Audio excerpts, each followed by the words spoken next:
ಧರ್ಮಸ್ಥಳ ಕೇಸ್ನಲ್ಲಿ ಎಸ್ಐಟಿಗೆ ಮತ್ತೊಂದು ಸವಾಲು ಎದುರಾಗಿದೆ. ಮಂಗಳಗುಡ್ಡದಲ್ಲಿ ಪತ್ತೆಯಾದಂತಹ ಬುರುಡೆಗಳು ಯಾರದ್ದು ಅನ್ನೋದನ್ನ ಈಗ ಕಂಡುಹಿಡಿದಿದೆ.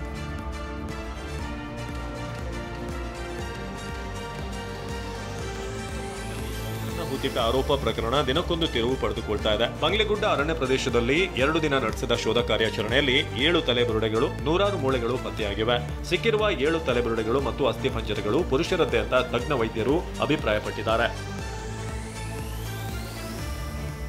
ಮಂಗಳಗುಡ್ಡದಲ್ಲಿ ಸಿಕ್ಕ ತಲೆಬುರುಡೆಗಳು, ಅಸ್ಥಿಪಂಜರಗಳ ಪೈಕಿ ಒಂದು ಅಯ್ಯಪ್ಪ ಯುಬಿ ಎಂಬುವರದ್ದು ಅಂತ ಗೊತ್ತಾಗಿದೆ. ಅಯ್ಯಪ್ಪ ಅವರ ಅಸ್ಥಿಪಂಜರ ವಿಚಾರವಾಗಿ ಪುತ್ರ ಪ್ರತಿಕ್ರಿಯಿಸಿದ್ದಾರೆ. ನಮ್ಮ ತಂದೆ ಮೈಸೂರಿನ ಆಸ್ಪತ್ರೆಗೆ ಚಿಕಿತ್ಸೆಗೆ ತೆರಳಿ ನಾಪತ್ತೆಯಾಗಿದ್ರು, ಆ ಬಳಿಕ ಸಿಕ್ಕಿರಲಿಲ್ಲ ಅಂತ ಹೇಳಿದ್ದಾರೆ. 2017 ಜೂನ್ 18 ಭಾನುವಾರ ಅವ್ರನ್ನ ಶೆಟ್ಟಿಗೇರಿಯಿಂದ ನಮ್ಮ ಊರಿಂದ ಮೆಡಿಕಲ್ ಚೆಕಪ್ಗೆ ಅಂತ ಬಸ್ ಹತ್ತಿ ಕಳಿಸಿದೆ. ಹಾಸ್ಪಿಟ್ಲ್ ಎನ್ಕ್ವೈರಿ ಮಾಡಿದೆ. ಹಾಸ್ಪಿಟ್ಲಿಗೆ ಹೋಗಿಲ್ಲ. ಅಲ್ಲೆಲ್ಲ ಬಂದಿಲ್ಲ ಅಂತ ಗೊತ್ತಾಯಿತು. ಅಲ್ಲಿಂದ ನಾನು ಹೋಗಿ ಸ್ಟೇಷನ್ಗೆ ಕಂಪ್ಲೇಂಟ್ ಮಾಡಿದೆ. ಎಲ್ಲ ಬುರುಡೆಗಳನ್ನ ಎಫ್ಎಸ್ಎಲ್ಗೆ ಕಳುಹಿಸಲಾಗಿದೆ. ಅಯ್ಯಪ್ಪ ಅವರ ತಲೆಬುರುಡೆ ಹೊರತುಪಡಿಸಿ ಉಳಿದ 6 ತಲೆಬುರುಡೆಗಳ ಗುರುತು ಪತ್ತೆ ಹಚ್ಚೋದು ಎಸ್ಐಟಿ ಮುಂದಿರುವ ದೊಡ್ಡ ಸವಾಲಾಗಿದೆ. ಇದೇ ಧರ್ಮಸ್ಥಳ ಕೇಸ್ ಸಂಬಂಧ ಮತ್ತಿಬ್ಬರ ಹೇಳಿಕೆಯನ್ನು ಈಗ ಎಸ್ಐಟಿ ಪಡೆದುಕೊಳ್ಳಲಿದೆ. ತಿಮರೂಡಿ ವಿರುದ್ಧ ಶಸ್ತ್ರಾಸ್ತ್ರ ಕಾಯ್ದೆಯಡಿ ಕೇಸ್ ದಾಖಲಾಗಿದ್ದು ವಿಚಾರಣೆಗೆ ಹಾಜರಾಗುವಂತೆ ಪೊಲೀಸರು ನೋಟಿಸ್ ಜಾರಿ ಮಾಡಿದ್ದಾರೆ. ಧರ್ಮಸ್ಥಳ ಪ್ರಕರಣದ ತನಿಖೆಯನ್ನ ಎಸ್ಐಟಿ ಚುರುಕುಗೊಳಿಸಿದೆ. ಧರ್ಮಸ್ಥಳ ಗ್ರಾಮದ ಇಬ್ಬರನ್ನ ವಿಚಾರಣೆ ನಡೆಸ್ತಾ ಇದೆ. ಧರ್ಮಸ್ಥಳ ಗ್ರಾಮ ಪಂಚಾಯಿತಿ ಉಪಾಧ್ಯಕ್ಷ ಶ್ರೀನಿವಾಸರಾವ್, ವಕೀಲ ಕೇಶವಗೌಡ ಬೆಳಲವ್ ಅವರು ಬೆಳ್ತಂಗಡಿಯಲ್ಲಿರುವಂತಹ ಎಸ್ಐಟಿ ಕಚೇರಿಗೆ ಆಗಮಿಸಿದ್ದಾರೆ. ಇವರಿಬ್ಬರು ಧರ್ಮಸ್ಥಳದ ಪರ ಹಾಗೂ ಬುರುಡೆ ಕೇಸ್ ಬಗ್ಗೆ ಮಾಧ್ಯಮಗಳಿಗೆ ಹಲವು ಹೇಳಿಕೆ ಕೊಟ್ಟಿದ್ರು. ಈ ಹೇಳಿಕೆಗಳನ್ನು ನೀಡಿದ್ರಿಂದ ಶ್ರೀನಿವಾಸರಾವ್ ಹಾಗೂ ಕೇಶವಗೌಡ ವಿರುದ್ಧ ಕೆಲವರು ದೂರು ಕೊಟ್ಟಿದ್ರು. ಹೀಗಾಗಿ ಹೇಳಿಕೆ ದಾಖಲಿಸಿಕೊಳ್ಳಲು ಎಸ್ಐಟಿ ಇವರಿಬ್ಬರಿಗೆ ಬುಲಾವ್ ನೀಡಿರುವ ಸಾಧ್ಯತೆಗಳಿವೆ. ಮತ್ತೊಂದೆಡೆ ಸೌಜನ್ಯ ಪರ ಹೋರಾಟಗಾರ ಮಹೇಶ್ ಶೆಟ್ಟಿ ತಿಮ್ಮಾರೋಡಿಗೆ ಪೊಲೀಸರು ನೋಟಿಸ್ ಜಾರಿ ಮಾಡಿದ್ದಾರೆ. ಮಹೇಶ್ ಶೆಟ್ಟಿ ಅಲ್ಲಿ ಇರದ ಕಾರಣ ಉಜಿರೆಯಲ್ಲಿರುವ ಮನೆಗೆ ನೋಟಿಸ್ ಅಂಟಿಸಲಾಗಿದೆ. ಸೆಪ್ಟೆಂಬರ್ 21ರಂದು ವಿಚಾರಣೆಗೆ ಹಾಜರಾಗುವಂತೆ ತಿಮ್ಮಾರೋಡಿಗೆ ಬೆಳ್ತಂಗಡಿ ಪೊಲೀಸರು ಸೂಚಿಸಿದ್ದಾರೆ. ತಿಮ್ಮಾರೋಡಿ ನಿವಾಸದಲ್ಲಿ ಮಹಜರಾದ ವೇಳೆ ಬಂದೂಕು, ತಲವಾರ್ ಪತ್ತೆಯಾದ ಹಿನ್ನೆಲೆಯಲ್ಲಿ ಶಸ್ತ್ರಾಸ್ತ್ರ ಕಾಯ್ದೆಯಡಿ ಎಫ್ಐಆರ್ ದಾಖಲಾಗಿತ್ತು. ಬಂದೂಕಿನ ಪರವಾನಗಿ ತೋರಿಸದೇ ಇದ್ರೆ ತಿಮ್ಮಾರೋಡಿ ವಿರುದ್ಧ ಕ್ರಮ ಕೈಗೊಳ್ಳುವ ಸಾಧ್ಯತೆ ಇದೆ. ಇನ್ನು ಕೊಲೆ ಆರೋಪದಡಿ ಜೈಲು ಸೇರಿರುವ ನಟ ದರ್ಶನ್ಗೆ ಹೆಚ್ಚುವರಿ ಸೌಲಭ್ಯ ಕೋರಿ ಸಲ್ಲಿಸಿದಂತಹ ಅರ್ಜಿಯನ್ನು ಈಗ ಕೋರ್ಟ್ ಮುಂದೂಡಿಕೆ ಮಾಡಿದೆ. ಏನ್ ನಡೀತು ಇವತ್ತು ಕೋರ್ಟ್ನಲ್ಲಿ? ಸ್ಯಾಂಡಲ್ವುಡ್ ಸ್ಟಾರ್ ನಟ ದರ್ಶನ್ಗೆ ಒಂದಿಲ್ಲೊಂದು ಸಮಸ್ಯೆ ಎದುರಾಗ್ತಿದೆ. ದೇವರು ವರ ನೀಡಿದ್ರು ಕೂಡ ಪೂಜಾರಿ ನೀಡಿಲ್ಲ ಅನ್ನೋ ಹಾಗೆ ಕೋರ್ಟ್ ಸೂಚನೆ ಕೊಟ್ಟರು ದರ್ಶನ್ಗೆ ಸೌಲಭ್ಯ ಸಿಗ್ತಿಲ್ಲ ಅಂತ ಕೋರ್ಟ್ ಮೊರೆ ಹೋಗಲಾಗಿದೆ.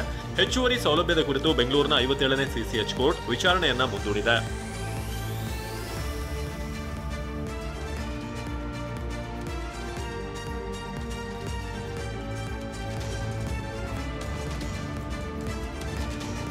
ಜೈಲಿನಲ್ಲಿ ಸೌಲಭ್ಯ ನೀಡಿಲ್ಲ ಅಂತ ಕೋರ್ಟ್ಗೆ ಅರ್ಜಿ ಸಲ್ಲಿಸಲಾಗಿದೆ. ಬೆಂಗಳೂರಿನ 57ನೇ ಸೆಷನ್ಸ್ ಕೋರ್ಟ್ನಲ್ಲಿ ಅರ್ಜಿ ವಿಚಾರಣೆ ನಡೆಯಲಿದೆ. ದರ್ಶನ್ ಪರ ವಕೀಲ ಸುನಿಲ್ ಅನ್ನೋರು ಕೋರ್ಟ್ಗೆ ಅರ್ಜಿ ಸಲ್ಲಿಸಿದ್ದಾರೆ. ಬೆಳಗ್ಗೆ ಸಂಜೆ ಅರ್ಧ ಗಂಟೆ ವಾಕಿಂಗ್ಗೆ ಅವಕಾಶ ನೀಡಲಾಗಿದೆ. ಅದು ಬಿಟ್ಟರೆ ಬೇರೆ ಯಾವುದೇ ಸೌಲಭ್ಯ ನೀಡಿಲ್ಲ. ಹಾಸಿಗೆ, ದಿಂಬು, ಬೆಡ್ಶೀಟ್ ಸೇರಿದ ಹಾಗೆ ವ್ಯವಸ್ಥೆ ನೀಡಿಲ್ಲ. ಪಕ್ಕದ ಸೆಲ್ನಲ್ಲಿರುವ ಪಾಕಿಸ್ತಾನದವರಿಗೆ ಎಲ್ಲಾ ಸೌಲಭ್ಯ ಇದೆ. ನಮ್ಮ ಆರೋಪಿಗೆ ಯಾಕೆ ಹೀಗೆ ಅಂತ ದರ್ಶನ್ ಪರ ವಕೀಲರು ಪ್ರಶ್ನೆ ಮಾಡಿದ್ರು. ವಾದ ಪ್ರತಿವಾದ ಆಲಿಸಿದ ಕೋರ್ಟ್ ಸೆಪ್ಟೆಂಬರ್ 25ಕ್ಕೆ ವಿಚಾರಣೆ ಮುಂದೂಡಿದೆ. ಇನ್ನು ಕಳೆದ ಬಾರಿ ಸ್ವಲ್ಪ ವಿಷಯ ಕೊಟ್ಬಿಡಿ ಎಂದಿದ್ದ ದರ್ಶನ್ ಈ ಬಾರಿ ಏನು ಮಾತನಾಡಲಿಲ್ಲ. ದೇವರು ವರ ಕೊಟ್ಟರು ಪೂಜಾರಿ ಕೊಡ್ಲಿಲ್ಲ ಅಂತಾರಲ್ಲ, ಹಾಗೇನೆ ಕೋರ್ಟ್ ಆದೇಶ ಕೊಟ್ಟರು ಕೂಡ ಇಲ್ಲೊಬ್ಬ ಶಾಲೆಯ ದಾರಿಯನ್ನೇ ಬಂದ್ ಮಾಡಿ ದರ್ಪ ಮಾಡಿಲ್ಲ.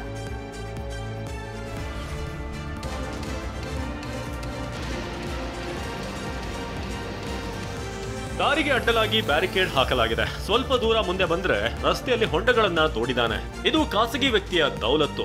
ವಸಂತ ಎಂಬಾತನ ಅಟ್ಟಹಾಸದಿಂದಾಗಿ ಬೆಂಗಳೂರಿನ ಯಲಹಂಕದ ಆವಲಹಳ್ಳಿ ಬಳಿ ಪ್ರೆಸಿಡೆನ್ಸಿ ಶಾಲಾ ಮಕ್ಕಳು ಪರದಾಡುವಂತಾಗಿದೆ. ಕೋರ್ಟ್ ಆದೇಶ ಇದ್ರೂ ಕೂಡ ರಾತ್ರೋರಾತ್ರಿ ಮುಖ್ಯ ರಸ್ತೆಯನ್ನೇ ಬಂದ್ ಮಾಡಿಸಿದಾನೆ.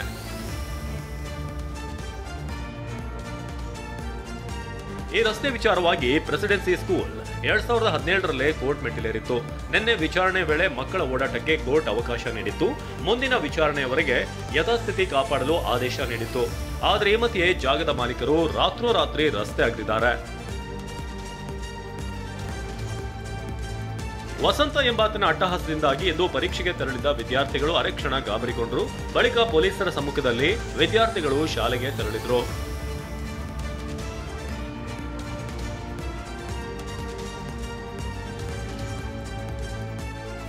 ಎತ್ತಿಗೆ ಜ್ವರ ಬಂದ್ರೆ ಎಮ್ಮೆಗೆ ಬರೆ ಹಾಕಿದಂತೆ ಅನ್ನೋ ಮಾತಿದೆಯಲ್ಲ, ಅದೇ ರೀತಿ ಇಲ್ಲೊಬ್ಬ ತಂದೆ ಮೇಲಿನ ಸೇಡಿಗೆ ಮಗಳನ್ನ ಹತ್ಯೆ ಮಾಡಿ ಕ್ರೌರ್ಯ ನಡೆಸಿದ.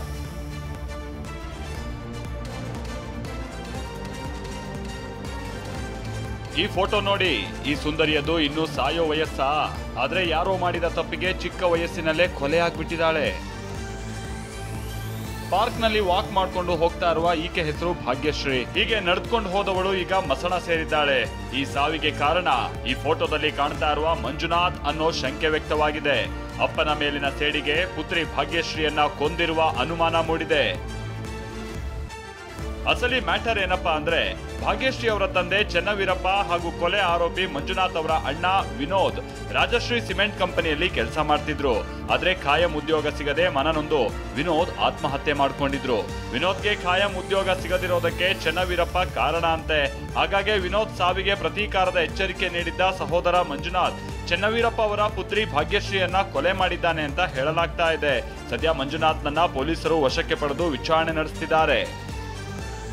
ಹಣೆ ಬರಹ ನೆಟ್ಟಗಿಲ್ಲ ಅಂತಂದ್ರೆ ಹಸೆಮಣೆ ಇರೋರು ಕೂಡ ಮಸಣ ಸೇರ್ಬೇಕಾಗುತ್ತೆ. ಇಲ್ಲಾಗಿದ್ದು ಕೂಡ ಅದೇ ಹಸೆಮಣೆ ಇರಬೇಕಾಗಿದ್ದಂತಹ ಇಬ್ಬರು ಕಾನ್ಸ್ಟೇಬಲ್ಗಳು ಮಸಣ ಸೇರಿದ್ದಾರೆ. ಚೆಲ್ಲಾಪಿಲ್ಲಿಯಾಗಿ ಬಿದ್ದಿರುವ ಕಾರ್ ಪೀಸ್ಗಳು, ನುಜ್ಜುಗುಜ್ಜಾಗಿರುವ ಬಸ್. ಗದಗ ತಾಲೂಕಿನ ಹರ್ಲಾಪುರ ಬಳಿ ರಾಷ್ಟ್ರೀಯ ಹೆದ್ದಾರಿ 67ರಲ್ಲಿ ಭೀಕರ ಅಪಘಾತ ಸಂಭವಿಸಿದೆ. ಇಬ್ಬರು ಕಾನ್ಸ್ಟೇಬಲ್ಗಳು ಸೇರಿದಂತೆ 3 ದುರ್ಮರಣಗೊಂಡಿದ್ದಾರೆ.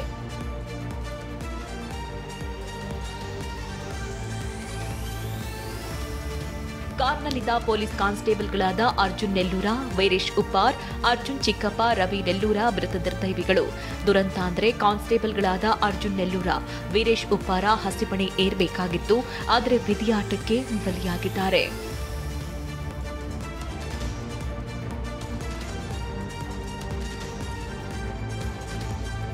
ಕಾರು ವೇಗವಾಗಿ ಬಂದು ಡಿವೈಡರ್ಗೆ ಡಿಕ್ಕಿಯಾಗಿ ಬಳಿಕ ಬಸ್ಗೆ ಡಿಕ್ಕಿ ಹೊಡೆದ ಪರಿಣಾಮ ಕಾರ್ನಲ್ಲಿದ್ದ 3 ಸ್ಥಳದಲ್ಲೇ ಸಾವನ್ನಪ್ಪಿದ್ದಾರೆ.